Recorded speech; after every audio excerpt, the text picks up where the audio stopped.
Selamat siang Tribuners, jumpa lagi bersama dengan saya Mutiara dalam tayangan Mata Lokal Lampung Insight di Tribun Lampung. Kami akan menyajikan informasi terkini dan teraktual untuk Anda terkait suasana terkini arus balik Lebaran 2023. Dan inilah Mata Lokal Lampung Insight selengkapnya. PT ASDP Indonesia Ferry mencatat sebanyak 211.990 orang menyeberang dari Pulau Sumatera ke Jawa melalui Pelabuhan Bakauheni Lampung pada puncak arus balik Lebaran 2023 gelombang pertama. Jumlah orang yang menyeberang itu terinci dari 88.758 orang menyeberang pada 24 April 2023 lalu dan 123.232 orang menyeberang pada 25 April 2023 lalu. Rincian penyeberangan itu dikatakan GM PT ASDP Indonesia Cabang Bakauheni Rudi Sunarko melalui keterangan tertulis yang diberikan kepada Tribun Lampung pada Rabu 26 April 2023 kemarin. Sebanyak 88.758 orang menyeberang pada 24 April dan 123.232 orang pada 25 April 2023. Secara lebih rinci, Rudi Sunarko mengatakan orang yang menyeberang dari Pelabuhan Bakauheni Lampung menuju Pelabuhan Merak Banten pada 25 April kemarin jadi arus balik terpadat di pelabuhan tersebut selama angkutan Lebaran 2023. Dengan total 11.506 penumpang pejalan kaki dan 111.726 penumpang dalam kendaraan.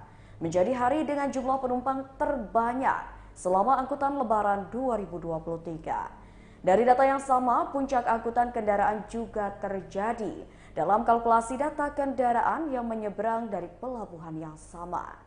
Rudi Sunarko mengatakan terdapat 28.252 kendaraan yang menyeberang dari Pelabuhan Bakauheni Lampung. Terinci dari total 11.688 unit kendaraan roda 2 dan 16.564 unit kendaraan roda 4 atau lebih.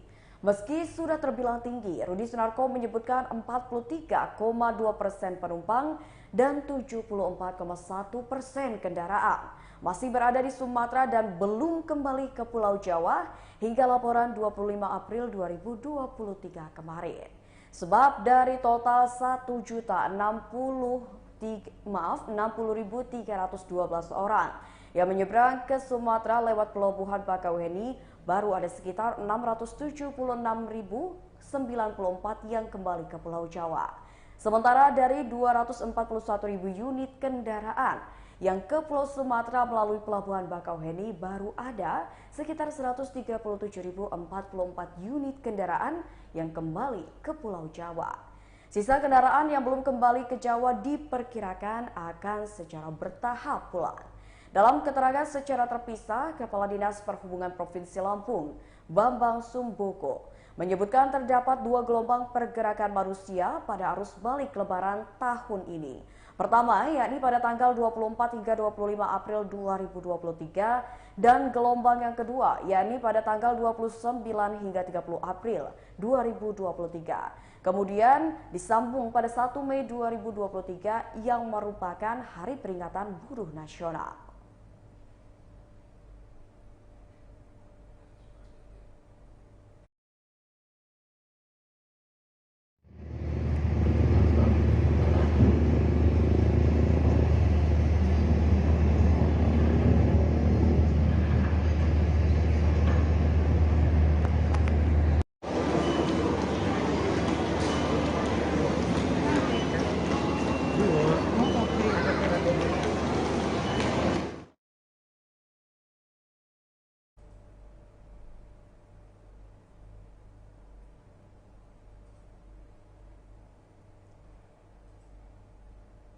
Ya, Tribuners, untuk mengetahui seperti apa situasi terkini arus balik Lebaran 2023 telah terhubung bersama Tribun Lampung, salah satu narasumber yang akan memaparkan seperti apa situasi terkini atau update terkini dari arus balik Lebaran 2023, yaitu akan disampaikan oleh Bapak Kabid Humas Polda Lampung, Kombes Pol Zahwani Pandra Arsyad. Halo, selamat siang Pak Pandra. Selamat siang Mbak Mutiara, selamat siang para Tribuners dimanapun berada, salam sehat, dan dalam kesempatan ini kami mengucapkan selamat Idul Fitri 1444 Hijriah tahun 2003, mohon maaf lahir dan batin, dan kepada seluruh warga masyarakat, para pemudik tentunya kami mengucapkan terima kasih pula atas kerjasama selama ini dalam arus mudik, dan saat ini kami menyongsong arus balik Lebaran, dan tadi sudah dijelaskan bahwa arus balik Lebaran gelombang pertama telah terlalu, yaitu tanggal 24 dan 25 April lalu. Dan saat ini kita menyongsong pada dengan adanya himbauan pemerintah bahwa supaya adanya pengunduran waktu untuk kembali, dan tentunya kita akan songsong juga persiapan arus mudik gelombang kedua yang dimulai puncak arus baliknya itu adalah tanggal 29 April sampai dengan nanti tanggal 1 Mei mendatang, Mbak Tiara. Dan perlu saya sampaikan bahwa Kepolisian Daerah Lampung melalui operasi kemanusiaan yang kami sebutkan dengan Sandi Operasi Ketupat Krakatau 2023 yang dimulai dari tanggal 18 April sampai dengan tanggal 2 Mei 2023 mendatang ini, lebih dari 4.664 personil, baik dari unsur Polri, kemudian juga TNI, kemudian pemerintah Provinsi Lampung, 15 kabupaten kota, dan juga stakeholder terkait, baik ini dari Kementerian Perhubungan, kemudian juga dari operator Badan Pengelola Jalan Tol Trans Sumatera, kemudian juga ASDP Indonesia,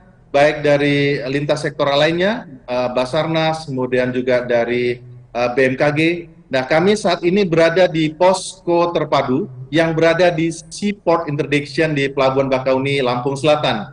Disinilah keterpaduan itu nampak kita dapat tunjukkan, di mana pada saat arus mudik maupun arus balik, seluruh para pejabat tinggi negara sudah mengunjungi posko terpadu ini, termasuk Bapak Menteri Perhubungan, kemudian juga kemarin Bapak Menteri PMK, Pak, dan juga terkait pejabat-pejabat termasuk Kapolri, Panglima TNI sudah berkunjung ke sini untuk melakukan bagaimana terhadap rekayasa lalu lintas, mengantisipasi dari mulai arus mudik dan juga arus balik. Kita saat ini memang konsentrasi kepada arus balik, dan arus balik ini kami tentunya di sini banyak mendapatkan bantuan koordinasi yang baik, yaitu dari Kementerian Perhubungan, termasuk di sini hadir Kepala BPTD Wilayah 6, Bapak Bahar Latif, hadir di tengah-tengah kita juga. Disinilah kami selalu berkoordinasi, termasuk juga dengan pihak pengelola Jalan Tol Trans Sumatera atau BPTJ dari PTHK, dan juga melalui JMSDP Indonesia Bakahuni, Bapak Kapten Rudi.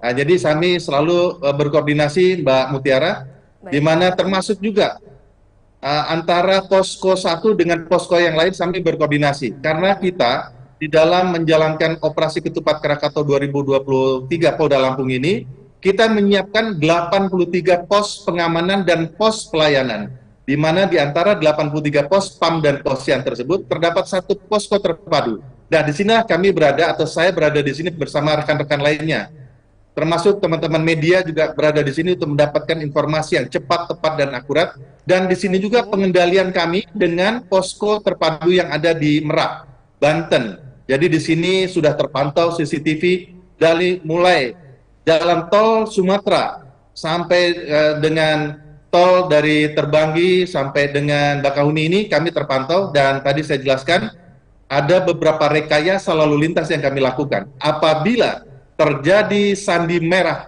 yang intinya terjadi atau terdapat kepadatan arus lalu lintas mencapai 4 km. Nah, ini kami akan alihkan kepada rest area yang kita sebut dengan holding system atau delay system. Di sanalah para pemudik nantinya dapat beristirahat sejenak sambil kami berkoordinasi dengan pihak operator, dalam hal ini dari ASDP Indonesia maupun dari BPTD untuk alur daripada kapal yang akan menyeberangi atau yang membawa para penumpang tersebut. Tentunya di sini saling berkoordinasi. Tapi sampai sejauh ini, Mbak, untuk sandi merah maupun kuning itu tidak sampai terjadi. Alhamdulillah, mungkin di sini nampak kerjasama yang baik antara Luar biasa. para pemudik, warga masyarakat yang memahami betul bahwa apabila memasuki pelabuhan atau kawasan pelabuhan, baik yang ada di Bakahuni, di Lampung Selatan maupun di Merak, Banten, agar para pemudik atau para pengendara itu benar-benar memastikan sudah memiliki tiket masuk atau tiket ferizi atau tiket penyeberangan tersebut. Penyeberangan. Karena pengalaman analisa tahun lalu seperti itu, kadang-kadang mereka memastikan atau mereka mengira bahwa pada saat sampai di pintu gerbang itu sudah ada penjualan tiket di dalam area. Itu yang membuat jadi kemacetan. Tetapi sekarang sudah kita urai. Kami sudah melakukan kontrol terakhir itu di pos atau di rest area 20, kilometer 20, kita semua kendaraan yang melalui jalan tol Trans Sumatera harus dibelok. Kita pastikan sudah memiliki tiket penyeberangan tersebut. Apabila memang belum ada, tentunya ada kebijakan dari pemerintah daerah Provinsi Lampung menyiapkan tiket yang online melalui helper dari PT ASDP Indonesia. Sekali lagi, tidak ada penjualan tiket manual, semua adalah berbentuk digital atau online. Begitu, Mbak Tiara. Oke, jadi memang salah satu kemacetan yang terjadi pada tahun lalu itu dikarenakan banyak pemudik ini yang belum punya tiket nih Pak. Akhirnya tapi tahun ini semua itu bisa lancar kembali dan tidak terjadi kepadatan dikarenakan memang pemudik ini sudah tahu harus beli tiket di mana gitu ya. Jadi pas sudah datang ke pelabuhan sudah memiliki tiket. Nah, Pak Pandra, ini kan sejauh ini kita sudah sampai H+5 Lebaran. Bisa dikatakan ini merupakan arus balik nih Pak. Bagi para pemudik dari Pulau Sumatera akan kembali nih ke Pulau Jawa untuk kembali bekerja. Nah, sejauh ini secara umum seperti apa sih Pak kondisi dan situasi terkini? Apakah terjadi kepadatan di jalan-jalanan atau seperti apa? Iya, jadi ini saya katakan Mbak, ini kita sudah lewati tahap atau gelombang pertama arus mudik Lebaran ya kemarin tanggal 24-25 dan sekarang sudah memasuki hari kelima. Pasca Hari Raya Idul Fitri, hari kelima ini tanggal 27 April 2023. Tadi kita bersama beberapa media mainstream, kita melakukan pantauan, baik melalui jalur darat maupun jalur udara, melalui kapal, melalui pesawat helikopter ya, ataupun dari helikopter P1114, kita melakukan pantauan udara. Dari mulai jalan tol Trans Sumatera di kilometer 49 sampai kilometer 20, bahkan kita menyusuri daripada kawasan pelabuhan. Jadi kita lihat di sini masih nampak dalam batas yang wajar. Artinya masyarakat di sini sudah mengerti betul untuk bisa tertib dalam berlalu lintas, dalam tertib untuk menyiapkan segala sesuatunya. Yang tentunya di sini dari laporan dari posko terpadu di sini, angka-angka kriminalitas termasuk dari hal-hal yang kita tidak inginkan, belum ada kejadian yang terlalu menonjol. Semuanya masih dalam batas yang wajar dan tentunya bisa kita bandingkan dengan tahun yang lalu. Nah, ini nanti mungkin akan disampaikan oleh Kepala BPTD Wilayah 6 Bengkulu Lampung, Pak Bahar Latif, mungkin begitu Mbak. Tapi intinya secara umum, keamanan, keselamatan, ketertiban dan kelancaran lalu lintas, baik arus mudik dan arus balik saat ini masih dalam keadaan lancar, kondusif, dan apabila terjadi kepadatan itu masih dalam batas yang wajar. Intinya, ini kantong-kantong parkir yang sudah disiapkan dari mekanisme rekayasa yang dipersiapkan oleh ASDP Indonesia, memang diputarkan seperti itu, tetapi pasti mengalir. Kapal pun juga tersedia dengan 24 jam tanpa mengenal lelah, bahkan sudah disampaikan oleh Bapak Menteri Pembangunan Manusia dan Kebudayaan Bapak Muhadjir Effendi pada saat konferensi pers beberapa hari yang lalu disampaikan bahwa, dan juga dari Dirut ASDP Indonesia, Ibu Ira sampaikan bahwa kapal yang merapat di Bakahuni akan memuat seluruh penumpang maupun kendaraan dan akan bersandar di Pelabuhan Merak, dan di Pelabuhan Merak juga tidak terlalu lama, bahkan dalam keadaan kosong pun juga akan kembali ke Bakahuni, sehingga tidak ada lagi tersisa para penumpang warga masyarakat yang menunggu lama. Inilah salah satu bentuk keterpaduan ataupun sinergitas kami semua yang berada di Provinsi Lampung, Mbak. Oke, jadi memang sejauh ini baik itu di Tol Lampung atau di jalanan darat biasa itu memang tidak ada kendala atau kejadian yang berarti ya Pak, tidak terjadi dibandingkan dengan tahun lalu ya Pak, bisa dikatakan seperti itu. Betul. Oke, jadi Bahkan bahkan kami juga melakukan pemantauan selain daripada ini. Jadi pintu gerbang masuk dan keluarnya masyarakat yang dari ya, Jawa menuju Sumatera maupun dari Sumatera menuju Jawa itu ada 3 alternatif, baik jalur jalur tol Trans Sumatera yaitu jalan bebas hambatan, ada jalur tengah dan jalur timur. Ini adalah jalur reguler atau yang biasa dipakai oleh masyarakat, tetapi ini dalam batas kepadatan yang wajar. Sebagai kemarin hari H+1 banyak warga masyarakat yang mendatangi di pusat-pusat keramaian, dalam hal ini pusat perbelanjaan, bahkan di kawasan wisata. Kami senantiasa memberikan himbauan-himbauan terhadap keselamatan yang dipikirkan bagaimana kita safety atau keselamatan dan security adalah keamanan. Itu yang kami jaga, jangan sampai tertinggal apalagi di kawasan pesisir yang cukup menarik atau menjadi perhatian publik di kawasan iya di betul. Lampung itu Mbak Tiara. Baik, jadi Pak Pandras memang sejauh ini jika dibandingkan tahun lalu dari tingkat keamanan dan juga tingkat kepadatan ini tahun ini lebih baik ya Pak dibandingkan dengan tahun sebelumnya Ya, dan bahkan betul dalam tidak ada, pengelolaan media. ya bahkan sejauh ini Pengelolaan juga tidak ada tindakan kriminalitas yang memang sangat menonjol seperti di tahun lalu kan ya. mungkin ada beberapa kasus yang cukup menarik perhatian ya Pak ya. Ya, betul. Oke, baik Pak Pandra, terima kasih banyak untuk informasinya dan waktunya Pak Pandra. Ya, sama-sama Mbak. Iya, sampai jumpa di lain waktu Pak Pandra. Halo. Baik Tribuners, tadi kita sudah mendengarkan penjelasan ataupun penyampaian langsung dari Kabid Humas Polda Lampung, Kombes Pol Zahwani Pandra Arsyad, terkait dengan seperti apa situasi baik itu arus balik ataupun arus mudik Lebaran 2023 di Provinsi Lampung, baik itu di pelabuhan dan juga di jalan tol yang ada di Provinsi Lampung, di mana bisa dijelaskan tadi oleh Pak Pandra bahwasannya memang situasi arus mudik dan juga arus balik Lebaran 2023 ini secara dari berbagai sudut memang lebih baik dibandingkan dari tahun sebelumnya. Dan untuk mengetahui seperti apa juga kondisi dan situasi terkini mulai dari jumlah penduduk atau jumlah pemudik yang berapa total pemudik datang ke Pulau Jawa atau kembali ke Pulau Jawa, kita sudah terhubung dengan Kepala BPTD Wilayah 6 Bengkulu Lampung, Bapak Bahar Latif. Halo, selamat siang Pak Bahar. Mbak Tiara, Pak Ya, Pandra, selamat siang Pak. selamat siang Pak Bahar. Sebelumnya saya mengucapkan minal aidin wal faizin Pak, mohon maaf lahir dan batin. Ya, minal aidin wal faizin, Mbak Tiara. Oke, Pak Bahar, terima kasih banyak nih Pak sudah meluangkan waktunya. Nah, Pak, terkait tadi kan kita sudah ngobrol bareng dengan Pak Pandra terkait dengan gambaran secara umum dari situasi arus mudik ataupun arus Lebaran 2023 ini. Nah, untuk Pak Bahar sendiri ada beberapa pertanyaan yang akan kita tanyakan nih Pak. Mungkin yang pertama secara keseluruhan, bagaimana sih Pak situasi di Lampung untuk arus mudik dan juga arus balik Lebaran pada tahun ini? Apakah terdapat kendala yang sangat berarti atau menonjol di tahun ini Pak? Baik, terima kasih. Assalamualaikum warahmatullahi wabarakatuh. Selamat pagi, Waalaikumsalam. Tribuners. Minal aidin wal faizin, mohon maaf lahir dan batin. Terima kasih atas kesempatan diberikan Mbak Tiara. Jadi untuk situasi dan kondisi arus balik dan mudik untuk di Pelabuhan Bakauheni untuk tahun ini alhamdulillah berjalan lancar ya, tidak seperti tahun lalu. Ini disebabkan karena ada beberapa kebijakan yang sudah dikeluarkan pemerintah, dalam hal ini Kementerian Perhubungan, yaitu adanya pemberlakuan atau penetapan pelabuhan Ciwandan dan Panjang serta BBJ dan Indah Kiat.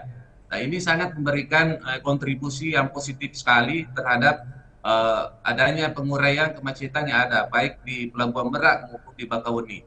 Bisa dilihat dengan seperti tadi disampaikan Pak Kabid Humas Pak Pandra bahwa hampir daerah pelabuhan ataupun lintas jalan Sumatera yang ada di Lampung itu tidak terindikasi sampai di peringatan kuning gitu Pak. Artinya ini menunjukkan bahwa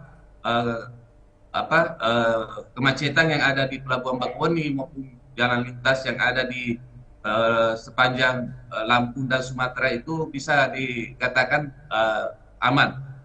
Jadi itu yang pertama. Terus yang kedua, dengan adanya kebijakan-kebijakan pemerintah yang memberikan cuti, pengajuan cuti kemarin 2 hari sebelum dan memberikan diskresi untuk cuti, bisa menambah cuti ya, tentunya bagi para ASN sesuai dengan aturan yang diberlakukan di masing-masing instansinya. Dan ini adalah merupakan bentuk kepedulian atau untuk mencegah adanya kemacetan yang ada di jalan raya, baik di pelabuhan penyeberangan maupun di jalan lintas yang ada di Provinsi Lampung dan yang menghubungkan di daerah-daerah lain. Terus yang kedua, kami juga senantiasa berkolaborasi dengan beberapa stakeholder terkait, baik teman-teman dari kepolisian, dinas kabupaten kota, BMKG, Basarnas, dan PKSDP. Tentunya kita hadir bersama dalam rangka memberikan pelayanan yang maksimal kepada masyarakat. Tentunya dengan angkutan arus balik atau mudik ini, kita harapkan tentu tidak ada kendala-kendala yang sangat menonjol tentunya. Jadi alhamdulillah pada tahun ini mudik hampir dikatakan untuk lintas Bakauheni Merak terbilang lancar karena ada beberapa kebijakan yang saya sampaikan tadi.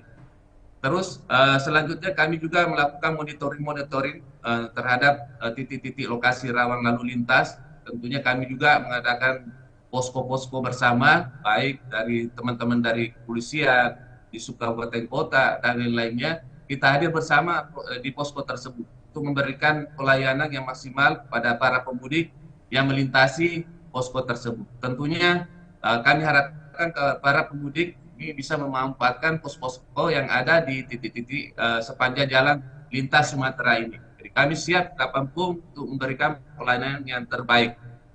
Dan selanjutnya juga kami sampaikan bahwa dengan adanya jumlah pemudik yang cukup signifikan, dengan adanya ketetapan yang dikeluarkan oleh pemerintah, dalam hal ini Pak Presiden kemarin pada tanggal 30 Desember bahwa PPKM itu sementara sudah tidak dibebaskan atau tidak diberlakukan lagi. Jadi ini sangat memberikan animo masyarakat untuk pergerakan arus mudik yang ada di sekitar daerah-daerah yang ada di Indonesia. Dan hasil daripada studi daripada Kementerian Perhubungan untuk tahun ini, pergerakan diperkirakan itu sekitar 45,8% yang akan melakukan pergerakan dibanding dengan tahun sebelumnya. Dengan angka 123,8 juta penduduk yang akan melakukan pergerakan seluruh Indonesia. Ini adalah merupakan angka yang sangat fantastis. Dan tentu kita harus memberikan dan menyiapkan pelayanan-pelayanan yang betul bisa memberikan pelayanan maksimum kepada masyarakat tentunya. Tentunya keselamatan yang kita utamakan dalam angkutan mudik ini sesuai dengan tagline daripada perhubungan, yaitu mudik aman dan berkesan. Aman tentu harus berkeselamatan. Ya, keselamatan tidak bisa sendiri-sendiri dan memang harus hadir bersama, baik dari teman-teman dari kepolisian, di kabupaten kota, SDP, Basarnas, dan kita harus bersinergi dan berkolaborasi untuk menciptakan keselamatan ini. Dan keselamatan tidak bisa ditawar-tawar, dan itu adalah merupakan hak kita sendiri dan harus kita berupaya untuk menciptakan keselamatan dari diri sendiri masing-masing. Tentunya kita memberikan pelayanan sarana dan prasarana yang cukup bagi para pemudik tentunya. Dan disampaikan juga setelah mudik ini pasti ada daerah kunjungan wisata ya yang merupakan daerah tujuan para pemudik. Ya, kita hadir juga di situ dengan di Kabupaten Kota untuk memberikan pelayanan baik dari pengaturan lalu lintas di area kawasan wisata maupun pengaturan dan pengendalian lainnya. Tentunya kita hari bersama-sama. Mungkin itu Mbak Tiara yang kami sampaikan. Baik Pak Bahar, lalu kan ini di tidak hanya tahun ini, sebenarnya dari tahun lalu kan ini Pelabuhan Panjang ini menjadi salah satu pelabuhan alternatif untuk mengurangi kepadatan yang terjadi di Pelabuhan Bakauheni. Nah, khusus untuk Pelabuhan Panjang sendiri kan ini sebenarnya melayani pemudik roda 2 atau pemudik yang mengenakan sepeda motor nih Pak. Sejauh ini, apakah sampai saat ini Pelabuhan Panjang masih beroperasi Pak untuk mengangkut para pemudik kendaraan roda 2 ini untuk kembali ke Pulau Jawa? Ya, jadi perlu kami sampaikan Mbak Tiara, untuk arus balik ini untuk Pelabuhan Panjang itu dikhususkan untuk truk golongan 6B sampai ke golongan 9. Jadi untuk angkutan roda 2, bus dengan truk untuk golongan 5 itu diarahkan ke Pelabuhan Merak. Jadi ini ada penguraian kemacetan yang ada terjadi di Bakauheni. Dan kalau memang ada hal kemacetan yang mungkin krodit, kami siap melakukan mitigasi tentunya seperti disampaikan tadi Pak Kabid Humas, ada beberapa rest area yang akan kita berlakukan, yaitu di rest area 87, 67, KM 49, KM 33 dan KM 20. Tentunya ini siap untuk menampung kendaraan-kendaraan yang tentu nanti pada saat di Bakauheni atau pada saat di Pelabuhan Panjang mengalami krodit atau kemacetan. Alhamdulillah sampai sekarang titik atau garis kuning yang disampaikan tadi untuk menjadi perhatian dari Pak Pandra itu belum terjadi. Artinya pada saat sekarang ini itu normal-normal saja. Nah ini yang kami harapkan, mudah-mudahan sampai di tanggal 1 Mei ini keadaan dan kondisinya seperti ini, Pak Tiara. Oke, nah Pak Bahar, ini kan Pelabuhan Panjang kan melayani kemarin arus mudik ya. Nah Pak Bahar, sejauh ini dibandingkan dengan tahun lalu, apakah ada peningkatan jumlah penumpang di Pelabuhan Panjang dibandingkan tahun lalu nih Pak? Ya, untuk di Pelabuhan Panjang, karena tahun lalu itu adalah merupakan cuma sebagai alternatif aja dibanding dengan tahun ini sebagai ditetapkan sebagai angkutan mudik. Ada peningkatan untuk Pelabuhan Panjang karena pada saat ini untuk angkutan 6B golongan 6B sampai golongan 9 itu diarahkan ke sana dengan Pelabuhan BBJ. Jadi memang ada peningkatan Mbak Tiara untuk tahun ini. Kalau untuk persentasenya sudah tahu belum Pak? Persentasenya berapa persen peningkatan dari pemudik sendiri? Untuk persentase sementara kami rangkut untuk perhitungannya, nanti mungkin kami akan sampaikan kepada masyarakat setelah adanya perhitungan arus balik ini, Pak Tiara. Baik, Pak Bahar, sejauh ini setelah arus mudik dan arus balik untuk gelombang pertama sudah dilaksanakan dan juga nanti kita akan menyambut arus balik gelombang kedua nih Pak Bahar. Sejauh ini apa sih Pak yang menjadi evaluasi dari proses arus mudik dan arus balik Lebaran khusus di tahun 2023 ini Pak? Baik, jadi untuk proses evaluasi atau output yang kita berdasar dari angkutan Lebaran tahun lalu, ada beberapa yang perlu kami sikapi. Yang pertama mungkin masalah kemacetan ya Mbak, kemacetan yang terjadi di area pelabuhan yang khususnya kemarin Merak itu alhamdulillah dengan adanya kebijakan pengoperasian pelabuhan Ciwandan Panjang itu bisa kita urai. Nah ini merupakan hal yang sangat positif sekali tentunya untuk ke depan sehingga untuk angkutan mudik bisa berjalan lancar sebagaimana yang diharapkan. Oke, baik. Baik Pak Bahar, terima kasih banyak Pak untuk informasinya dan saya ucapkan terima kasih karena informasi dari Pak Bahar ini tentunya akan menambah wawasan dari Tribuners di rumah. Pak Bahar, terima kasih banyak atas waktu dan informasinya dan sampai jumpa di lain waktu Pak. Terima kasih Mbak Tiara. Sama-sama Pak. Baiklah Tribuners, tadi kita sudah menjelaskan penjelasan dari Kepala BPTD Wilayah 6 Bengkulu Lampung Pak Bahar Latif mengenai seperti apa sih situasi secara keseluruhan baik dari proses arus mudik hingga arus balik Lebaran 2023 tahun ini. Dan kita juga tadi sudah mendengarkan keterangan langsung dari Kabid Humas Polda Lampung Kombes Pol Zawadi Pandra Arsyad terkait dengan seperti apa situasi keamanan dari para pemudik baik dalam proses arus mudik ataupun arus balik Lebaran 2023 khususnya di Provinsi Lampung, di mana di Provinsi Lampung ini ada beberapa tempat yang menjadi pusat perhatian ketika arus mudik dan arus balik seperti di Pelabuhan Bakauheni, Pelabuhan Panjang, sudah itu di Bandara Raden Inten II dan juga di Jalan Tol Trans Sumatera yang menjadi penghubung antar provinsi di Sumatera.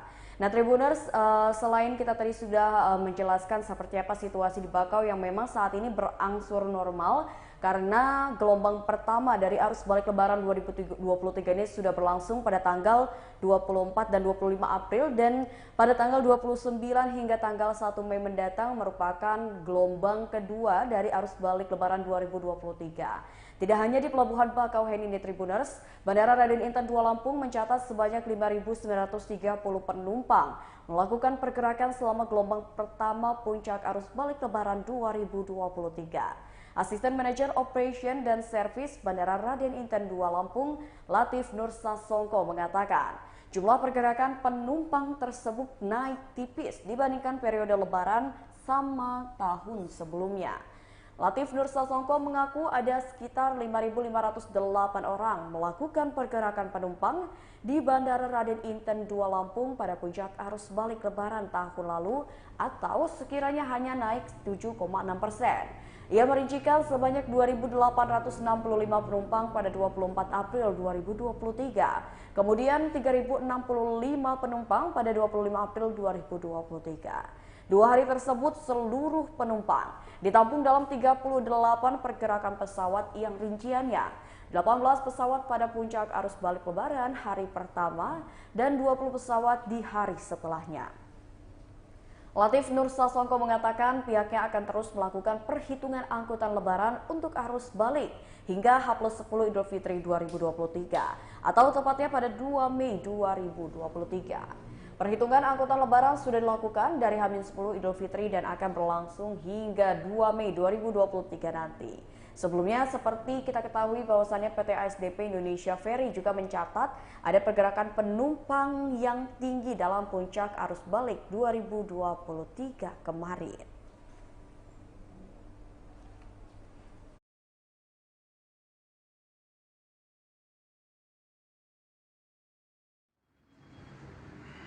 Dan hal ini berbanding terbalik apabila kita melihat di bagian pintu kedatangan yang memang pada hari-hari sebelum Lebaran itu terlihat ramai. Tetapi pada hari ini di bagian pintu keberangkatan ini lebih ramai Tribuners dibanding dari bagian pintu kedatangan atau di bagian sini Tribuners.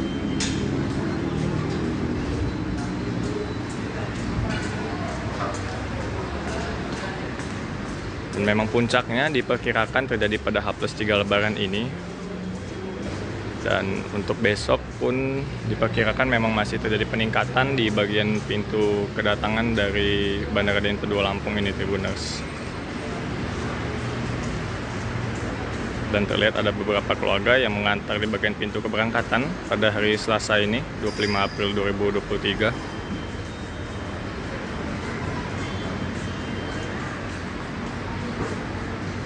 Nah, itu dia Tribuners.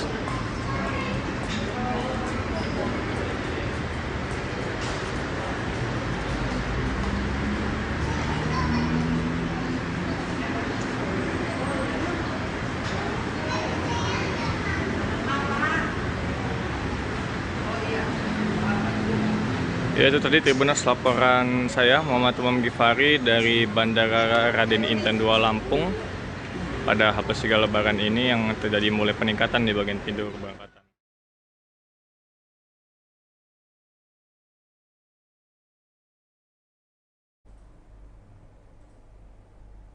Ya Tribuners, tadi kita sudah melihat seperti apa situasi Bandara Raden Inten II pada arus balik Lebaran 2023 atau tepatnya pada Selasa 25 April 2023 kemarin. Seperti yang terlihat bahwasannya arus balik di Bandara Raden Inten II terlihat memang lumayan ramai dibandingkan dengan hari-hari sebelumnya. Tribuners, tak hanya itu saja, PT ASDP Indonesia Ferry mencatat sebanyak 15% dari 800 ribuan pemudik kembali dari Pulau Sumatera ke Pulau Jawa. Direktur Teknik dan Fasilitas PT ASDP Kusnadi Chandra Wijaya mengatakan, pihaknya baru mencatat ada sekitar 15% pemudik sudah kembali ke Pulau Jawa dari Sumatera. Data manifest PT ASDP mencatat sekitar 800 ribuan orang pergi mudik ke Sumatera dan kurang lebih ada sekitar 800 ribuan yang akan kembali ke Pulau Jawa. Ia mengatakan pemudik sebanyak 800 ribuan orang menggunakan sebanyak 156 ribu unit kendaraan. Kusnadi mengatakan pihaknya menyediakan tempat boarding pass di pelataran parkir Pelabuhan Panjang. Pihaknya juga menyediakan kapal pelni untuk roda 2 dengan total ada 4 yang tersedia di Pelabuhan Panjang. Nantinya pada H+6 dan H+7 rencananya akan dijalankan dengan ada 2 trip kuotanya 700 kendaraan motor. Kalau sampai saat ini reservasinya baru 183 unit atau masih 26%. Ia mengatakan skema waktu arus balik menerima motor di Pelabuhan Panjang dan Bakauheni. Sementara terkait data truk kapasitasnya kurang lebih 3.150 kendaraan dengan reservasinya baru 15 unit atau 3% untuk di Pelabuhan Panjang. Kapal untuk motor khusus yakni Dobon Solo dan Bakauheni tetap berfungsi untuk ke Pelabuhan Panjang. Ia mengatakan perbaikan secara mendasar yakni seperti toilet bersih dan juga rapi, sehingga pelayanan bisa dirasakan oleh para pengguna jasa. Ia mengatakan artinya bisa dioperasikan dalam kondisi tertentu sehingga pemudik merasa nyaman dan juga aman.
Baiklah Tribuners, itulah tayangan Mata Lokal Lampung Insight di Tribun Lampung bersama dengan saya Mutiara.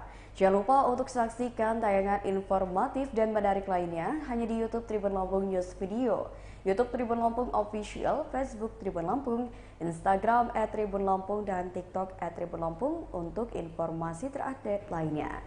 Saya Mutiara, mohon pamit undur diri, selamat siang dan sampai jumpa.